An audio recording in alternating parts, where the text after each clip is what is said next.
Welcome to the All People podcast, where we talk all people all the time. I'm your host, Elisa Southall. My goal is to improve candidate and employee experiences as well as company cultures throughout U.S. employers. We do this by leading with empathy, diversity, inclusion, equality, teamwork, and transparency. Come on this journey with me. And now, a word from our sponsors. Are you looking for an out-of-the-box solution for hiring talent? Look no further than the secret formula of hiring talent. ... It's not so secret. My ebook. I publish this through Book Boon Learning, and this ebook covers a variety of topics, all in the hiring space. I've worked with many hiring managers who all say, what is the secret formula of hiring talent? Well, I'm here to walk you through the hiring process, investing in your community, eliminating antiquated hiring practices, being the leader in pay, leveraging your resources, and success being only up to you changes away. I think that if you are anybody who is looking to hire talent right now, maybe struggling to hire talent, this could be a really good resource for you. Let's change the game of hiring talent. Get rid of those old antiquated ways that we interview and go through the hiring process. And let's make it fresh and invigorating to get new talent and to get them in a more creative way. Go out today and purchase The Secret Formula of Hiring Talent. It's Not So Secret by Elisa Southall. That's me. It's only $8.99 on Book Boon Learning. I hope you guys enjoy the read. Let me know what you think. Drop a review or two on either the Book Boon Learning page or on my website. Let me know what you think of the ebook. Thank y'all. Bye. Thank you for listening to a word from our sponsors. And now, back to your episode of All People Podcast. We hope you enjoy. Hey, everyone, and welcome back to another episode of All People Podcast, where we talk all people all the time. As always, I am your host, Elisa Southall, and I have the fantastic privilege today of being with Nicollette Mitchell. Nicollette, tell us about yourself. Hey, I'm so excited to be here today. You're actually one of the first LinkedIn connections that I had a coffee chat with like a whole year ago. So it's like super exciting for me to finally get the chance to talk to you again first, and then like to talk to your audience. So, hey everybody, I'm Nicollette. My pronouns are she, her, and hers. I'm currently a third-year doctoral student here at Vanderbilt University. I study education. My specialty is justice and diversity in education, and I'm studying how identity affects how we learn science, technology, engineering, and mathematics. I'm a lot of things. I'm a multifaceted individual. So I'm a retired lab rat. So I was a paleoclimatologist. I'm a part of the 98% of scientists that say that climate change is real because I studied it. So I know it to be true. I'm also a retired DEI practitioner. So I spent the last 3 years working at small liberal arts colleges, leading their equity and inclusion efforts. And now I spend lots of time on LinkedIn talking about those same things and blending all of my passions. So I talk about STEM, I talk about equity and inclusion, I talk about what it means to be a graduate student. I talk about what it means to be a mom. I am committed in this season to being whole. And so, yeah, it's really nice to meet y'all. I said a whole lot really quickly, but we'll dive into it as we talk today. Absolutely. And because you have so many facets of what you do, we're going to try to get into all the different ones, because there are some things that I've seen on your profile that just amaze me, right? The statistics that you put out, the information that you share. And so one of the things you talked about is DEI and STEM, which is science, technology, engineering, and math. And I know that there's an arts one in there too, if you do STEAM. So tell me, if you can, and the listeners, why is STEM or STEAM such a focus for DEI? Why is DEI necessary for those groups of professions? Oh my goodness. All right. So, when folks think of a scientist, oftentimes, a very stereotypical image comes to mind. Folks have actually done studies on this where you think of an older white man with crazy hair in a lab coat, surrounded by lots of glass test tubes, right? And that image isn't a mistake, because the sciences remain one of the least diverse parts of the workforce when we're talking about the United States. Of course, if we think about global majority, aren't old white men. But when we think about the United States and how science, technology, engineering, and mathematics works, it's primarily been a space for wealthy folks, a space for men, And it's been diversifying as, well, we had civil rights. So women didn't have the right to enter the workplace. And a lot of people of color and first general income people did not have access to STEM. And it's one of the places where change has been slow. Because of scientific process, because of peer review, oftentimes STEM is hard to change and move. And so it's important to think about what it means to diversify STEM when we think about the future of our planet. I think a lot of the most critical conversations we're having right now, like, there's hurricanes happening off the coast of California for the first time right now. That's related to climate change. That's happening. Those discussions are happening in the sciences, but the folks who have access to those spaces tend to be older, richer white folks. Ask me how I know, because I was there. So when I was a master's student, for instance, I was in one of the top programs in the country. And out of our department that had 80 graduate students, I was the one Black person for 2 whole years. And that's considered the best program in the country. So a lot of it is social issues. So people recruit based on goodness of fit, which oftentimes means that they're recruiting people that are like them. And if it's all older, rich, white folks, or folks whose fathers and great grandfathers were geologists, which is a case in my field. I keep using it as an example because I feel like it is, a rich one for me to mine. Pun intended, but can't help it. But yeah, there's tons of reasons why it stays the way that it is. It stays homogenous. And there's tons of innovation that needs to happen in STEM that will help humanity to move forward. And so it is critical for us to begin to think about what it means to diversify that particular space. Like, we can't pick up our phones and turn on the light and do a lot of the things we take for granted without STEM. And if only a small group of people are contributing to those innovations, then like our innovation is going to slow to a steady halt. So yeah, shortest answer to a very complex question for sure. Well, and it makes me think, right? And we see diversity issues, DEI issues across the board. But I really love this focus on the education piece. One of the things I saw, and I don't know if it was you that posted it or somebody else, but even when we look at those soap dispensers for hands or for paper towels, right? They have a harder time seeing or recognizing hands for people of color because they're programmed to be for white individuals. And so it was interesting. But when we think of like that DEI piece, if we had more people in the room who were in those categories, right? In that, people of color, right? All of those other categories that you can think of, then we may not have a system who is discriminating against people without even realizing that they're doing it. Right. And people think, okay, well, science is unbiased, right? But like the scientists make the science, right? You won't have, it doesn't just, we don't just wake up and science just happens. And so if there's bias in like coded into the programs, right? And so we can think about this on so many levels, but like I think the soap dispenser example is one that stuck with me because it still happens to me every day when I go to the bathroom and I'm like, why is the soap not coming out? And I'm like, oh yes. Oh yes, we know why. Someone's done the research on this. But yeah, if we don't think about the scientists that are doing the science, we leave out a whole lot. So yeah. Well, and it's the same thing with the coding, right? I was having a conversation with somebody that they're using AI, and I was like, okay, but be careful because one, your AI is probably plagiarizing, right, on everything, because where do you think they get their information from? One. And two, I'm like, you have to realize that what you're typing in, right, it's all coded to whoever is coding it. And so there are biases within those codings. Yeah.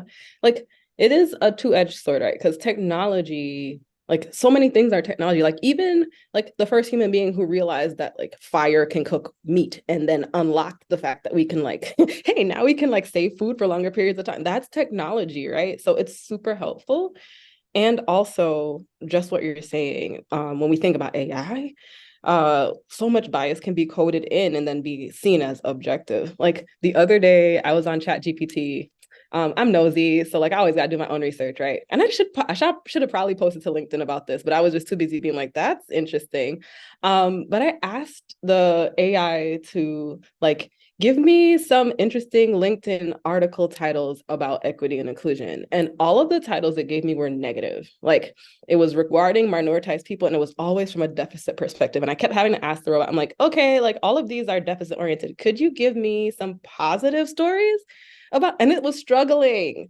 And I was like, I've found a coded inequity in Chat GPT where like it cannot think of things to write about people who are marginalized. I asked it to write about Black and Latino people, but it couldn't think about how to write those things without this deficit framework. And so I'm wondering, like, where is it pulling from? Who's training this AI? And also, like, for what purpose? So, yeah, I hear you on that 100%.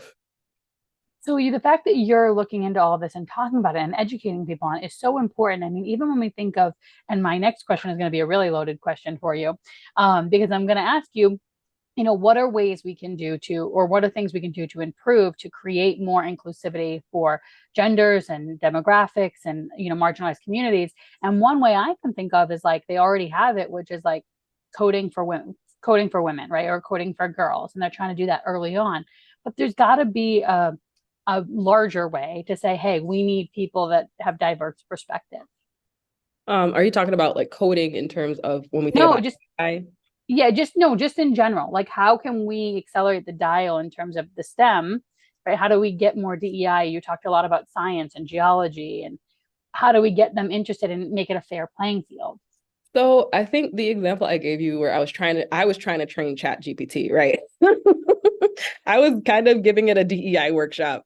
Um, and I think one of my strategies is like, all right, like let's question what we thought about as normal and whose perspectives get centered and start to train ourselves to see the assets that these historically underserved groups actually bring to a space. I think oftentimes people are focusing on the deficits, even like, oh, let's like give girls more computer science, as if like girls didn't have a lot of computer science or they don't already know how to do STEM. It's like approaching the problem as if the people who are left out are the problem. But oftentimes it's how do we reframe what we consider to be science? And that is a huge task. That's why I'm here, right? I stopped what I was doing and came back to get a doctorate because I was like, I want time and space to think about these things and unpack them. Because like what counts as good science? Who counts as a good scientist? And how can we shift those ideas? And that's the scary stuff. That's the stuff that like gets people really upset. But like without doing that work, then all of the other things we try to do is just window dressing. Yeah, and I'm trying to think of like, how do we get, right, like more people interested in this, or how do we provide, I know I don't want to look at it from a deficit perspective like you were talking about, right, because there's not always that. But when you were talking about like those rich white male geologists, right, how do we get marginalized, like, people, women of color, right, to be interested in geology like you are, right? How do we change that mindset? And is it just making it more appetizing and saying, hey, geology is cool, right? Or is it saying like, here's a representation, here is somebody who's in this space telling you that you can do it? All of the above, because like right now, like you can't see it, so like why would you want to be there? I've experienced getting in the room and being like, I get it. I understand why no one else wants to be here. That's a whole nother story for a whole nother day. That's a whole podcast for itself. But like also, I think, I'm currently looking through data that I've collected, interviewing the folks who actually persist. Like, why did you stay? And oftentimes it's people who have had experiences, have had mentors that were able to say, like, this is why what we're doing is relevant to what you're doing. It's like, you belong here. Your ideas are valid. Actually, your ideas are what we need to push the field forward, because we are just saying the same thing over and over again. We've been doing that for decades. That's not working. And then also, like, here's how this affects you from what you value. And what you value matters to our community as well, because right now that's not the case. Like right now, what is valued in STEM oftentimes is from one very dominant normative demographic. And I think the same can be said, because I'm doing multiple research projects, but like the one for Black women. So I'm thinking about race and gender. I'm also doing one for Black and Latino folks who are LGBTQ. And so it's true for gender and sexuality as well, where like if we have this very narrow box, there's no room for folks to think about and be them full selves. But like if we expand what we think about and how we think about science, then there's actually way more room. So like, yeah, all of the above, like more representation, yes. Also like more space to think about why the science is relevant and whose science is relevant and how we come to relevancy in science. Yeah. Going back to that bias piece, and correct me if I'm wrong, you've been in education longer than I have, but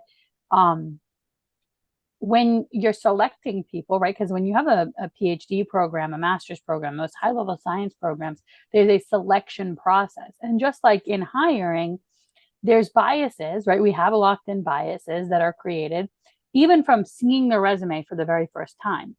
And so I know that there are applicant tracking systems and hiring managers who will do resume, like blind resume reviews. Do you feel like science and STEM could benefit from having sort of blind information so that we just take the best of it rather than knowing where it came from? I think that would be useful.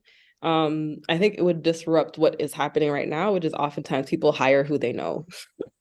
Honestly, that's even how I've gotten my positions. I know that I'm in a privileged place because I went to a private liberal arts college and I was surrounded by a lot of folks with a lot of power and wealth. And so I had access to networks that got me to where I am right now. That is not sustainable. That is not the case for a lot of folks who are first gen low income. And like oftentimes when I get to these spaces, I look around, I'm like, ooh, like I'm the only person from a city. I'm the only person whose like parent doesn't make like six figures. Like I start thinking about like all of the signals that tell me that people like me shouldn't be here. So yeah, for sure, I think the blind hiring would be useful. I think it's going to be what has to happen given that the affirmative action ruling just got overturned, which isn't something I've seen people want to touch on LinkedIn. And I don't even know how to broach the subject. But when we think about DEI, like that's super important. Like we can't select people on the basis of race. Even with that said, right, there are markers.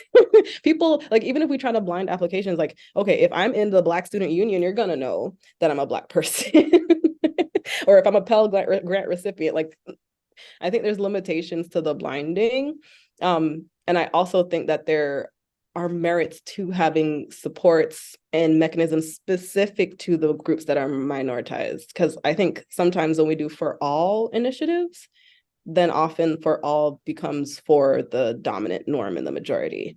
So I always complicate and nuance, right? So there's no simple answer. All of the above, like blinding would help, but also I think there's space and room for very targeted support. I think the support programs that I've been a part of for first gen low income people have been life-changing and instrumental. So. And listen, I and a couple of the people I know did make affirmative action posts because we weren't talking about it on LinkedIn and we needed to be talking about it on LinkedIn. And you can definitely talk about it here. There's no problem with that.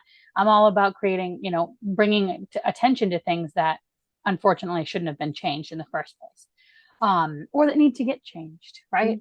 And so I love when you talk about everything. You talk about making higher education a place where historically underrepresented people can thrive, right? That's super exciting, that phrasing in general.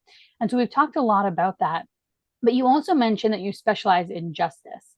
And I know that there's part of that, but tell us what you mean by that. Right. So oftentimes people think about the diversity. So they're like, let's just bring more people along. Which then means that the folks who enter the space kind of feel like how I was talking about. For you get there and you look around, you're like, oh, there's like no room for me to be my full self, because like if I want to be here, then I need to conform to.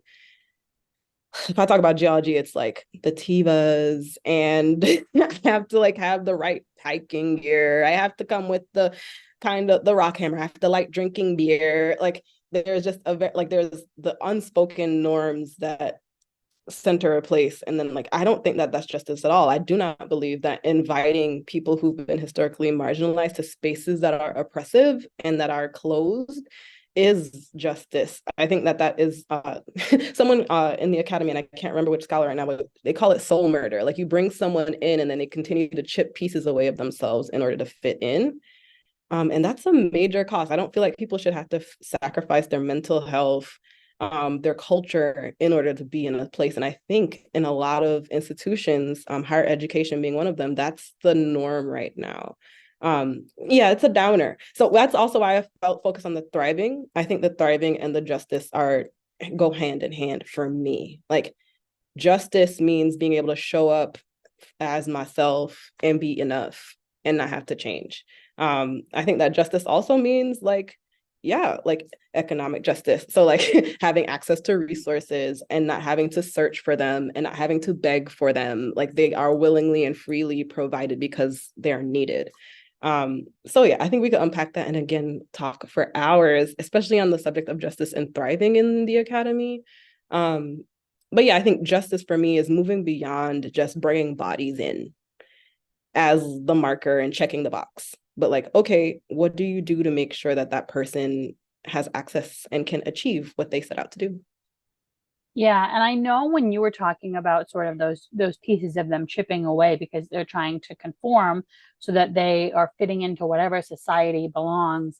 Deepa Purushothaman, in her book "The First, the Few, the Only: How Women of Color Can Redefine Corporate Power in Corporate America," talks a lot about that, and I loved listening to her share those experiences because almost every single one of those women of color that she interviewed said, when I've been in a room, I've had to change who I was, how I acted, whatever it was, to fit in and feel comfortable or not feel like I was in jeopardy of losing my position or losing my status or whatever it was. And, to me, I was like, it's so unfortunate that people can't see that that exists, that there are people that still don't believe that that is happening. That I'm like, you all need to go read this book because it's real information, right? And I'm a like big proponent of educating people, and the fact that some people can still feel like this is not a reality is frustrating. And so I did a newsletter on all micro and macro aggressions, and people were like, we didn't even know that there was such a thing. And I was like, you're probably doing half of these things on the list. So yeah, so it was interesting. But one of the other things that I wanted to talk with you about, because you brought it up and in one of your posts, and you talked about sort of, and I'll call them inequities, but differences in sort of when you're tagging a peer review source. So I had to do a master's program, and you have to tag peer review articles and you have to cite sources. And you were even talking about how most of the sources that are being cited, especially around STEM, are, still white. And now, a word from our sponsors. Diversity, empathy, equality, inclusion, teamwork, and transparency. Those are words that mean something to me, and I hope they mean something to you. Those are 6 values that A People Partner lives by every single day.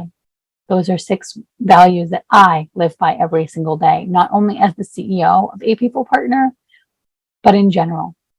If you are somebody like me who lives these 6 values every day and wants to share that with the world, I encourage you to purchase A People Partner t-shirts. These t-shirts are navy blue, come in a men's cut, and range in size from medium to 2XL. On the front, you will find the diamond-shaped rainbow hearts that we have in our logo. On the back, you will see the 6 values in rainbow colors. These t-shirts are $30 and can be shipped anywhere in the US. If you're outside of the country looking for a shirt, send me a message. If none of these sizes fit for you, let me know and I'll add you on the list for the next order. I hope to see you all in your A People Partner swag and representing those 6 values that mean so much to us. Thank you for your purchase. Thank you for listening to a word from our sponsors. And now, back to your episode of All People Podcast. We hope you enjoy. Oh yeah. Yeah. So I'm always forgetting which scholars. I feel like I'm being poured into by so many scholars, whether I'm reading or like seeing them on social media. But like someone brought to my like vocabulary this term citational justice. And I'm like, oh, like this is just a small way that I can practice this word justice, where it's like, okay, like let me disrupt the norm of only centering like the white male perspective, which is what tends to happen in the academy, And let me be mindful, like, who am I citing? And I think that's so important. Like, who am I rooting my scholarship on? Like, whose work am I building on? Whose work am I amplifying? And I think there's little ways we can do that, even on LinkedIn, where we can like, repost, retweet, reshare Black women, right? It's a small but mighty thing to do to disrupt the like wave that says that the only voices that are important and that have contributed to knowledge are, again, richer, older, whiter men. Yeah, so for sure, 100%. I'm happy that like that one resonated with you because I am so passionate about it. And I think it was just a small thing that made me feel like, oh, like I can do this. This is actionable. I can apply this today. And during my master's program, I honestly had wished that somebody would have talked about citational justice because, to your point, right, I wasn't super invested in like whose mission am I, or whose mission am I driving forward, or whose words am I, accelerating, right, in my work. Because I had to cite a source. I was just like, this is the most relevant article. And it came up at the top, right? I didn't do this, thought process of citational justice and whose message do I really want to promote. And I think, especially with the way that I operate, I'm like, it would have been nice to say, no, I'm not going to take the first one. I'm going to dig deeper and go to that. But I wish they would talk about that more in classes where you learn how to cite, or on resource articles where you learn how to cite, is talking about like finding that citational justice piece. Yeah, like part of me is still not sold that I'm going to become a professor because I have so many interests, right? But like if I do, I feel like that's gonna like these things are probably gonna be built into every class for me. Like there's no way you're gonna get through a research methods class without talking about citational justice. Like, yeah, but those things, when you say that and you bring it back to your own master's, I'm like, I think about the ways I did my master's too. And I like even in the geoscience, for sure in the geosciences, all the people I was citing were old white men. Like there was even if I looked, there would be injustice. So. Yeah. Well, one day people will be citing you, right? Oh, Um, okay. because you made it happen. So the other thing that you talk about a lot, which I really love, is you talk a lot about education, and you talk about how, yes, education is expensive, but there are ways people can go at an inexpensive rate. And you talk a lot about being sort of a teacher's assistant and how that has paid for, people to get through schooling. So can you share with people sort of that mindset of like, if you can't afford it, there's options? Oh, yeah. This is my latest soapbox. I feel like I go through these cycles and I find something, I'm like, oh my gosh, people don't know this. Like, I have to keep sharing. I guess that's the educator like ethos in me where I'm like, I know something and like I want Y'all to need to know it. y'all need to know because I don't want to gatekeep. Like that is the thing with the academy is that there's so much gatekeeping, and especially when it comes to like the folks who don't know are the people who need to know the most, honestly. And so in the academy, I had a professor back in undergrad, way, way back, when I was a wee undergraduate, who like mentioned in passing to me, like, oh, like you are doing research now. You seem to like this thing. One day you might consider going to graduate school. You should know that if you go back, especially in STEM, you should never pay. Actually, they should pay you. And I was like, they pay me to go to school. That was my answer. Like as a first gen person, I didn't have any family members in science. I'm the first scientist in my family. I'm gonna be the first one with a doctorate at the end of this. Nobody knew that. Like everybody paid out of pocket. Everybody got student loans. I did the math. I was like, I took out 2 loans every semester. So I graduated with 16 student loans, individual student loans. And that was normal where I was from. And then I got to Oberlin, and like most of the people were either their parents were paying the $50,000 of tuition, just showing up and paying it in cash, which is like blows my mind. But also there are people who knew how to work the system. Like their parents were professors, their parents were scientists, so they knew this information, which is also why I'm so passionate about sharing it, because like I didn't know. I got almost to the end of my time, and it just happened to be that a professor took interest in me and took me to the side. And so when I was going for my master's, I knew, okay, most of these programs are telling me I have to pay. I am only applying to the ones that say they are going to pay me.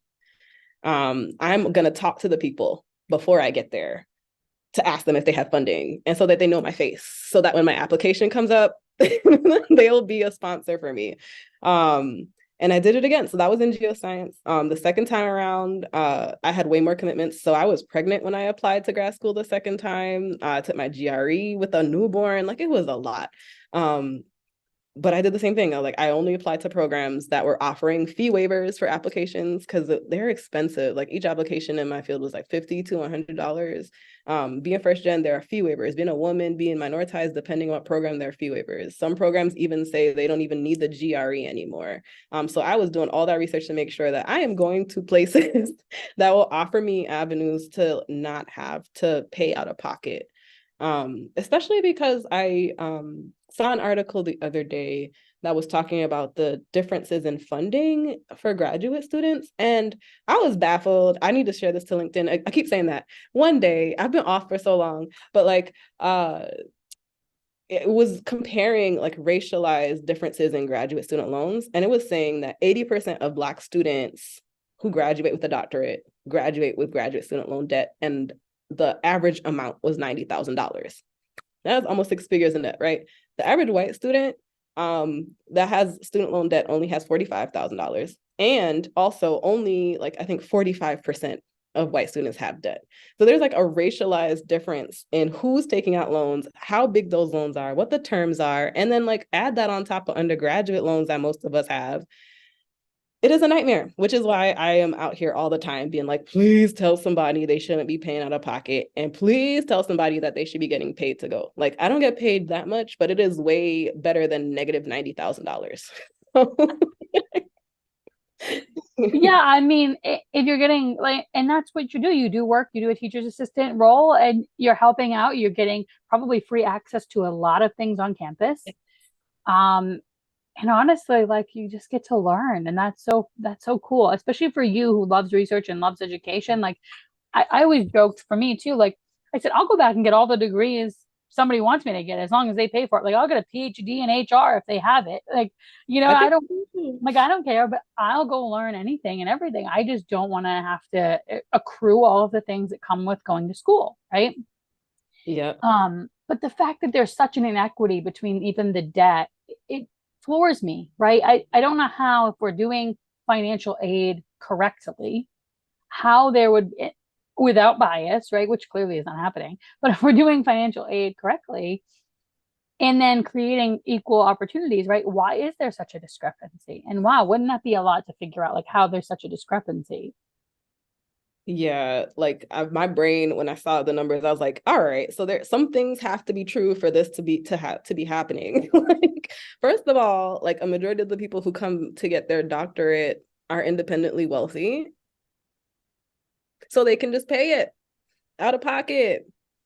And then second of all, they're independently wealthy and they're getting assistantships because there's only a few of them. And those independently wealthy people have the money, the time, the resources to look good for grad schools. So it is just my brain. So which is also why I'm always on my soapbox. I'm like, all right, if you are historically minoritized, which is a majority of people, because of how the academy is set up, if you're a woman, if you're first gen, if you're Black, if you're Latino, if you're anything that is not a rich white man, please know that there are avenues to do this without you going into debt. Please don't go into debt. Please. The other statistic I saw was that graduate student loans are projected in the next 5 years to become a majority of the student loan crisis. Only 15% of students enrolled in school right now are graduate students, but 60% of the loan balance is going to be graduate students. And I'm like, all right, future graduate students. Again with the bullhorn, please don't take out any loans. There's a way. And so for those people that are like, I'm not sure how to do this, you're going to call Nicollette tomorrow and you're going to send her a message and be like, okay, how do I do this? And she's going to you should just create these resource guides that you can sell on online for people of how to do this. Yeah. Tell Make them to click yourself the some link in my money. bio. All right. So I'm happy you are thinking this because I've been on the soapbox. I'm like, I'm gonna write this in a book. I'm gonna put it in a book. I'm gonna write because I rant too much. was like, I'm gonna put it somewhere where they can buy it. And I put like on my bio, I was like, if you're interested in my little book, this will keep me accountable to write said book if I know that there are people waiting for it. Yes. So please look, check it out. If you're thinking about going to grad school and you're not a like rich white man and you want to know how to get an assistantship, I got the at least I can share what I did. Like that's all I can do is give my blueprint because like I know my experience has worked for me twice. So And I will shout out that Nicollette, like myself, is working through Book Boon Learning to get an ebook out. Because when I heard what she was doing, I was like, yo, you got to get over here and do this. yeah, I Because you forgot. have so much information to share. I'm like, she could do like 7 or 8 or 9 Oh ebooks. my goodness. Like I wanted to shout that out at the beginning and then I forgot because I saw your face and I got all excited. But I was like, that has spoke so much life into me because I've always wanted to write a book. Like I've been writing. I sat down and thought about it. I was like, ever since I was introduced to a computer and Microsoft Word back when I had a paperclip, like, and I was typing like this, I have been writing. So like like when you were like, have you considered writing? I was like, no. But I do think, you know, once we get this first one done, I'm still in the editing phase. I had to call Erica and be like, look, Erica, life is lifing, school was schooling, and I need an extension. But the draft is in, she is editing it. And hopefully that means more will come. So I'm yeah. hoping for you. Yeah. And I'm hoping that you're having another person of color, primarily maybe a female, edit your book for you, be your like proofreader.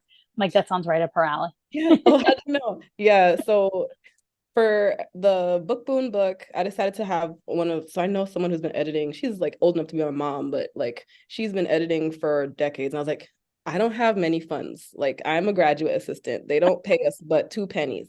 I will give you a penny if you will look at my book, please. So Marsha is currently working on my book. Thank you, Marsha. I love you so much. And I have told myself that I'm going to put these graduate assistantship navigation strategies into some form, hopefully for free or for low, because like, yeah, I'm trying to get to historically underrepresented folks and I want them to read it. So I'll also have a woman of color edit that too. I can't wait to see all the things, Nicollette. I want to talk a little bit about one of your interesting facts, Ooh. which is that you were training to become an opera singer. I need to know more about this. I don't even talk about my former life on LinkedIn. I feel like I've lived in my 31 years, I feel like I've lived like 4 or 5 lives. Wait, so in my first life, like music was everything, despite the fact that like I was also getting straight A's in all of my STEM classes, which is how I ended up getting the geology major in college. Um, like I was singing Monday to Sunday in some way, shape, or fashion. So I went to the Fame High School, which is like, you know, the Fame, that song, the movie was based on my high school. Like I went there. I was a music major, vocal music major. They taught us how to sing in a variety of languages. Like when I went to Italy this summer, I got to see the Arno, which is like this river that like Mio Babino Caro is all about. And I was like, oh, like I got to put eyes on the thing I was singing about when I was like 13 and had no frame of reference. So yeah, that was what I was doing, and I was doing well. So I was auditioning a lot. I was in a group, we traveled, we performed a lot. I was in like every choir in New York City. So yeah, it was my whole life was like being a choral nerd, being an opera nerd, being groomed to go to conservatory to become an opera singer. So like half of my Facebook friends from high school and from college, because Oberlin had a conservatory, and I ended up becoming friends with the singers because they're cool. Half of my Facebook are like singing at the opera, like at the Met and at operas all across the country. And they're like mostly Black and brown opera singers who are also underrepresented, speaking of equity issues, but yes. Yeah. Okay. So I feel like you need to somehow write a song about geology or about DEI and higher education that you can sing on like a video, right? Imagine how viral that would go. You singing this song with all these lyrics you create with like your awesome skill. That is something I've been thinking about a lot. I was like, I have figured out how to merge like all of my academic and social justice things, but I have not brought the music back. Like since I stopped singing when I was 18-ish, I mean, I've gone back every once in a while. Like I was doing praise leading when I was in my master's because like I needed community. And the church was a good one for me when I was in my master's. But aside from that, I have not figured out how to merge. So this is an interesting idea. I'll have to think on that, Elisa. You should. I feel like there could be such great power that comes from that. You also, when we looked at your favorite quote, right? You used a favorite quote from my favorite human being, and she was my favorite poet. I loved her, and so you had a quote from her that's my mission in life is to not merely survive, but to thrive, and to do so with passion, some compassion, some humor, and some style. And I love that quote of hers, but it so represents you. Yeah, it was the first picture post I ever made to LinkedIn of myself. It had that quote on it. So when I saw that you said that Maya Angelou was your favorite quote, I was like, this has to be the one that I send back to you.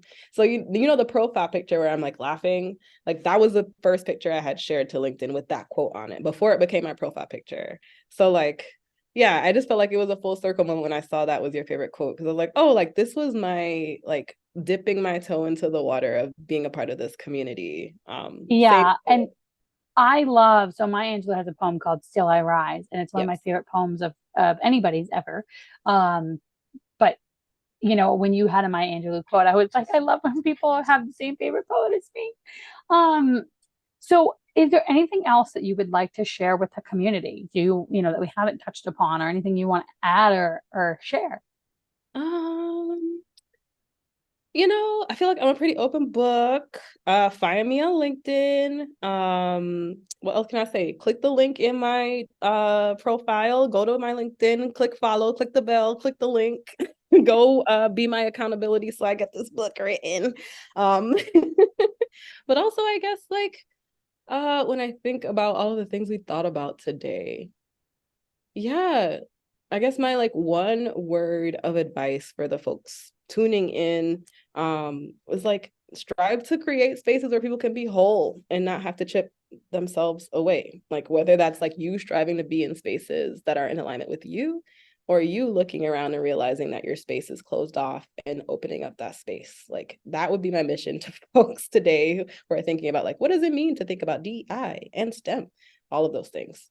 So yeah. I love that you're sharing that. Honestly, it needs to happen more in corporate America. It's one of the things we lack a lot, and we need to do better.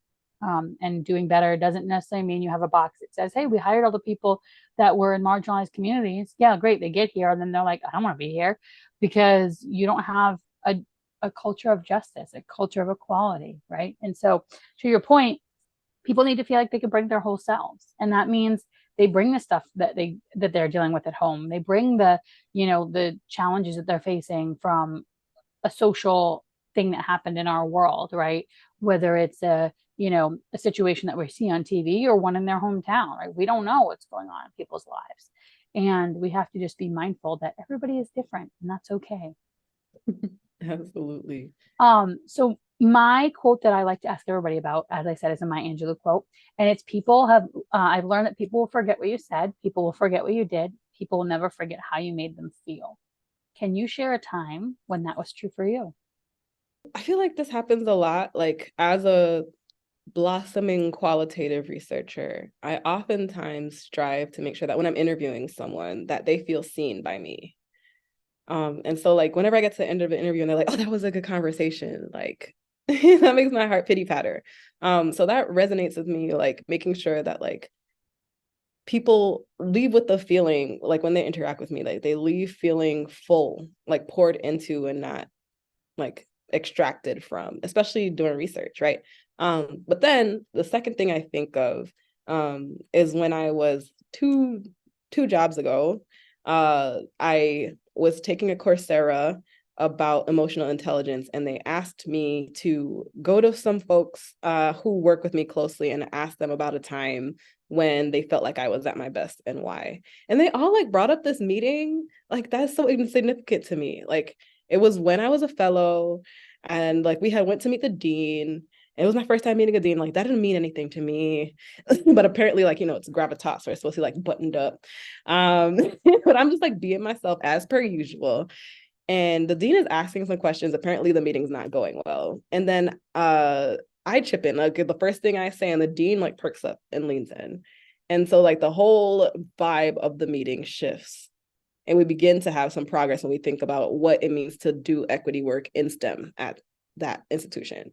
And so everybody described how they felt like, wow, like Nicollette is an addition to our team. We knew at that moment that we needed to hire you for the position above where you were because like you saved us that day. And like the dean kept talking about you after that. And I was like, oh, like me just being myself and showing up. Cause like that meeting, I was like, I don't even remember that meeting. But like everybody else on the team was talking about, I'm like, oh, that was just a Wednesday. So I feel like I try to abide by that. Like I try to live my life in alignment and be in places and spaces where like I'm in my element. So I'm allowed to feel like good, but then like I'm also creating an environment where the folks around me can vibe off of that. So yeah. Yeah, you know, being authentic allows you to be your full self. And then when you are a caring, compassionate, empathetic person, it also allows you to help other people be themselves. And so I was always that person too. Like I would ask a question and people would be like, I was thinking that question. I was like, I already knew the answer, but I knew other people needed that, like had the question and they're not okay asking it. And I'm okay asking any question. So, you know, so you just got to put yourself out there. And I think for me I'll say as a white person with privilege, right? I have to also be mindful that I'm in rooms sometimes that are not always comfortable for other people. And in order to be a really good ally, I have to recognize that and then figure out ways to make them comfortable. That means calling out bad behavior. That means, you know, speaking up for people when they can't necessarily do that on their own, right? Allowing there to be inclusion in all ways and for all neurodiversities. And so I love that you shared that example because I think for those of us that, you know, like you're saying, like you're like, that was another Wednesday for me, but for other people, it really had an impact. And we never know really what other people remember about us. Yeah, like that was such a good exercise. I have like enveloped it into my practice now. Like every few years, I'll be like, so like, how am I showing up for you? Can you tell me about a time where you felt like I was at my best and why? And yeah, I think that's been good for me too, to make sure that I'm in alignment and I'm showing up the way that I want to for people. So yeah. That's awesome. Well, thank you so much for being here. It's been a pleasure chatting with you. I hope everybody reaches out to you online, just not all at once. People, give her some time. She's a student Exactly. and a mama. And as she puts, a citizen of Earth. So that means she's got a lot of responsibilities. But as always, reach out to her. And I like to end every podcast episode by saying, lead with empathy, act with kindness. Bye, y'all. Bye. Thank you for listening to All People Podcast. If you enjoyed our show, I'd love for you to subscribe and leave a 5-star review. The work doesn't end here. If you want to keep the conversation going, find me on LinkedIn or Facebook, or visit my website, apeoplepartnerllc.com. Lead with empathy and act with kindness. Have a great day.